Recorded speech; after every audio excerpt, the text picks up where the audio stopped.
There's a place I have found in the shade on the ground. Aspek pemasaran dan pasar, di mana aspek pasar dan pemasaran merupakan aspek yang berkaitan dengan ada tidaknya peluang pasar untuk sebuah produk yang akan ditawarkan oleh bisnis.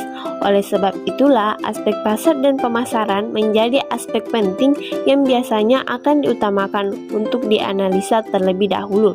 Berbicara tentang tujuan, adapun tujuan dari studi kelayakan bisnis pada aspek pasar dan pemasaran yaitu mengetahui seberapa besar peluang dalam memasuki pasar, mengetahui pula besar kecilnya pasar yang akan dimasuki, dan mengetahui struktur pasar tersebut, dan juga prospek pasar di masa yang akan datang, agar perusahaan dapat mempersiapkan strategi pasar yang akan dilaksanakan.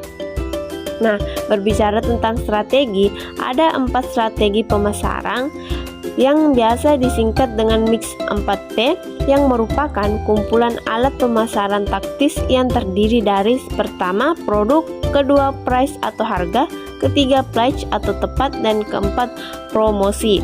Nah, aspek pemasaran sendiri itu digunakan untuk mengetahui apa yang dibutuhkan dan untuk mengetahui pula kebutuhan atau keinginan produk yang dibuat oleh perusahaan, dan dengan begitu kita dapat menjual produk kita.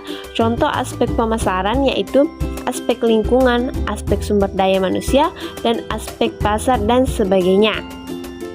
Nah, adapun peran pemasaran dalam bisnis ialah perusahaan berupaya menghasilkan laba dari penjualan barang dan jasa yang diciptakan untuk memenuhi kebutuhan pembeli.